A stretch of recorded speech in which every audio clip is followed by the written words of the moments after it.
Well, it's about that time for another Q&A episode here on OTRS Central. Thanks to you guys that went to Twitter, tweeted your questions to at OTRS Central. It's time for me to answer some of these bad boys. Let's see what you guys did today.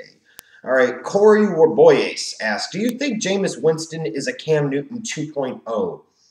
I see some of that. I haven't fully formulated my full opinion on Jameis just yet. I could see some Cam Newton elements to his game. In terms of the off the field stuff, you have to ask, is he more Jamarcus Russell? Is he Ryan Leaf? Is he Cam Newton? On the field, I see certain elements of Steve McNair in him. I do see some elements of Cam Newton in him. He has superstar potential. It's just a matter of whether or not he's actually going to realize it at the NFL level. I think that's the big question. But for some of the comparisons to Cam Newton, both on the field and more particularly off the field, I could definitely see that. Cyanide Rain asks, what would you prefer, The Room 2, A Self-Destruction of Jeff Jarrett DVD, or World War Z 2? I don't know if I ever watched The Room. I can't recall that I ever did. But since it's a part of this question, I would assume it's burnt. Self-Destruction of Jeff Jarrett DVD or World War Z 2. A Self-Destruction of Jeff Jarrett DVD all fucking day long.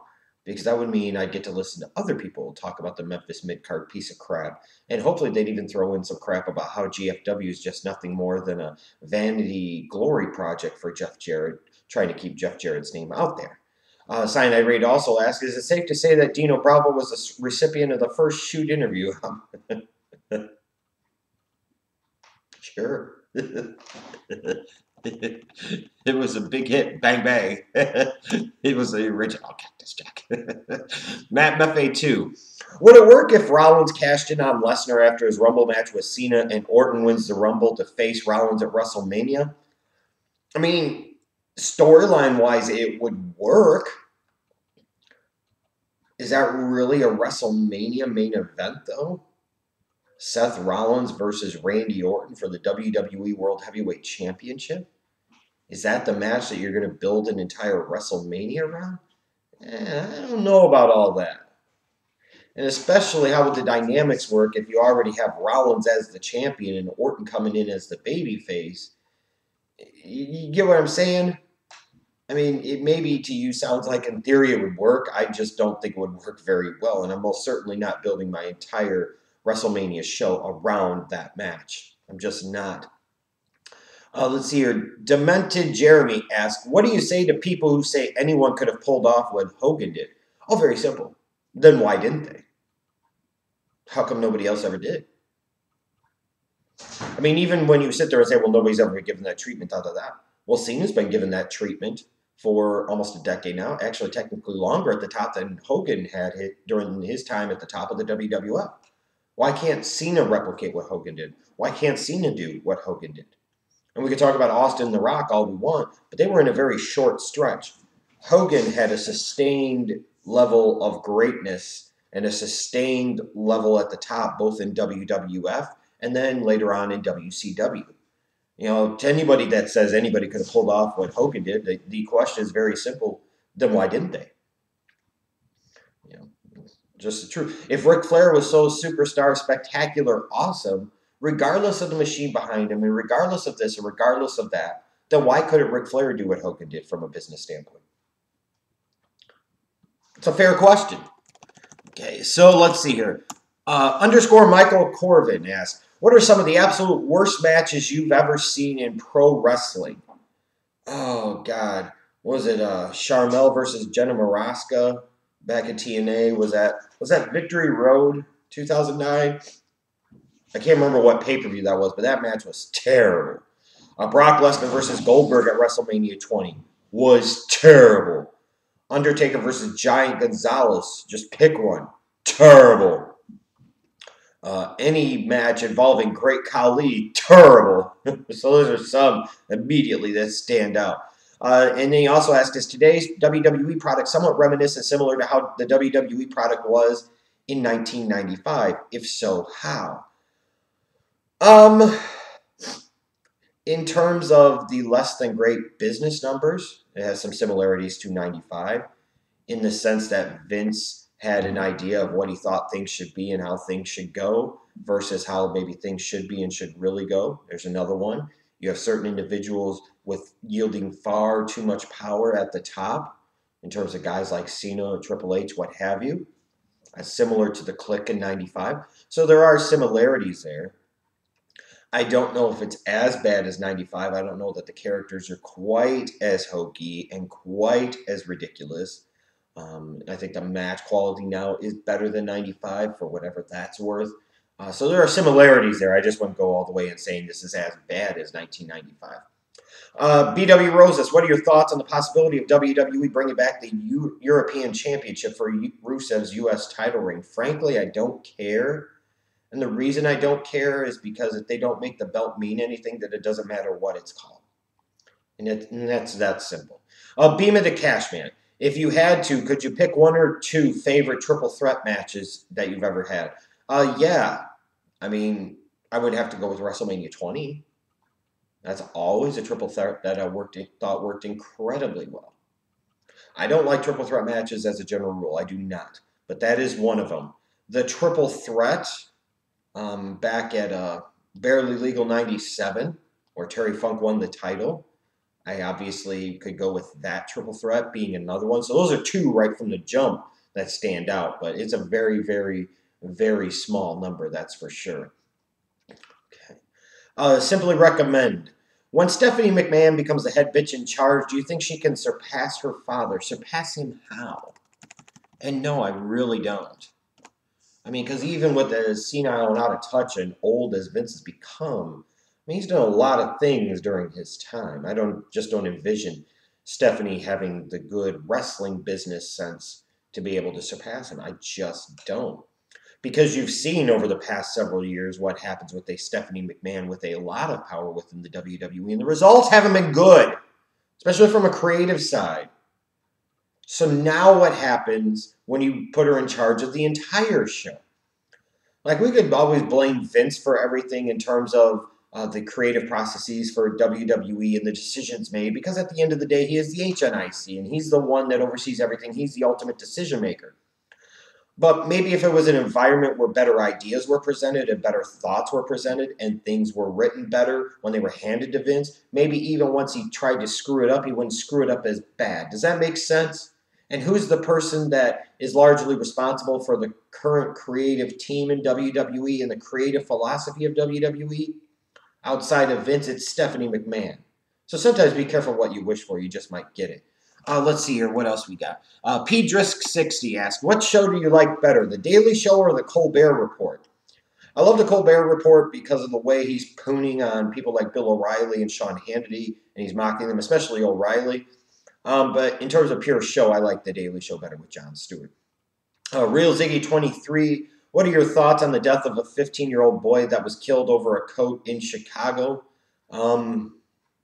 Was killed over a coat. I guess I missed this one, honestly. I did not see this one. I got to be perfectly honest with you. Was he killed over a coat by a police officer, or was he killed over a coat by other kids? That I don't know. So I really don't have an opinion, honestly, because I hadn't even heard about this one. I'm just being honest. As sad as that might be. NJCT asked, do the New Day make Flash Funk look like Malcolm X?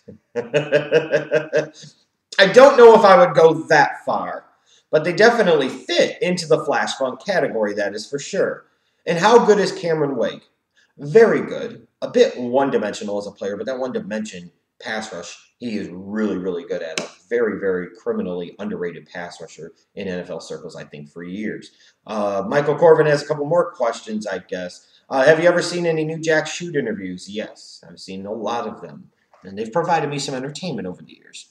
I kind of got over them, though, and it got to the point where, New Jack would still be doing them, and I'm kind of like, I've heard enough out of you. And then who are some people you hope to see or want to see as surprise entrants in the 2015 Royal Rumble? Excuse me. I was hoping at one point in time it was going to be Sting, but it's not going to be Sting, obviously. I mean, I guess you could, but, at this point, would it be that much of a surprise? So maybe I would like to see Sting in the Rumble. Jake the Snake, I'd like to see him in the Rumble. In terms of other people, I'd like to see Goldberg make an appearance at the Rumble.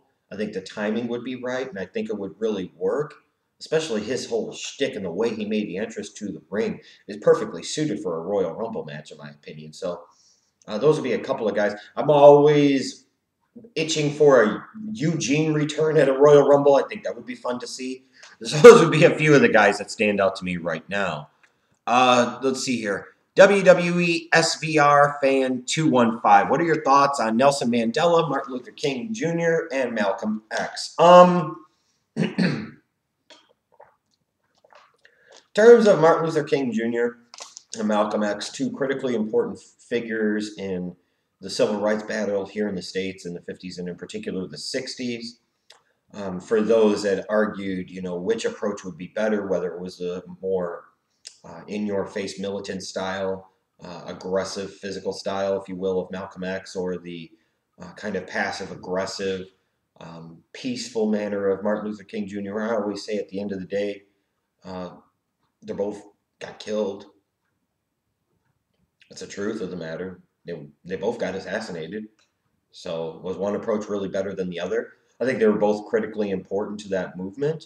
And should be remembered as such. Nelson Mandela, critically important figure in the history of not only South Africa, but the world.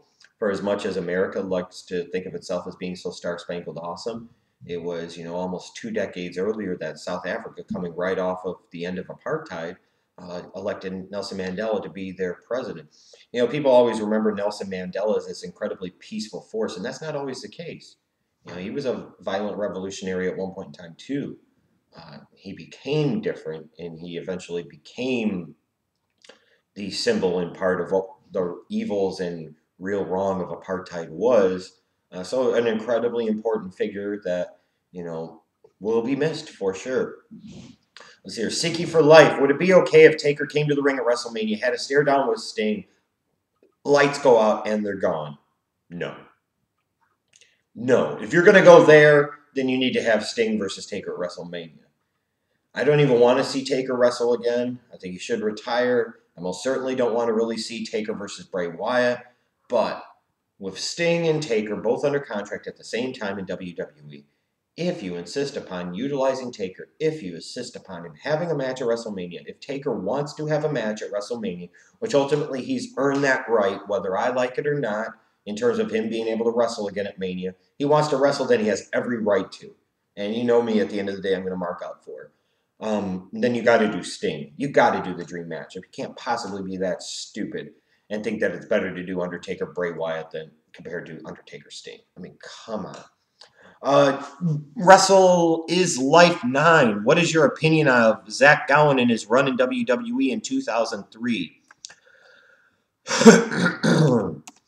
I thought it was really just an excuse to give Vince something to do on TV. I mean, I like the fact that we're giving this kid a chance to pursue a dream. I thought that was pretty cool.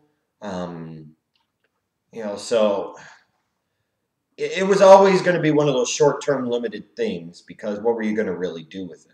I mean, but they gave the kid a chance, and that's a good thing. So again, thanks to all you guys that submitted your questions for this Q&A. I'll be back Wednesday with another Q&A episode. And stay tuned all Christmas week long for other videos here on OTRS Central.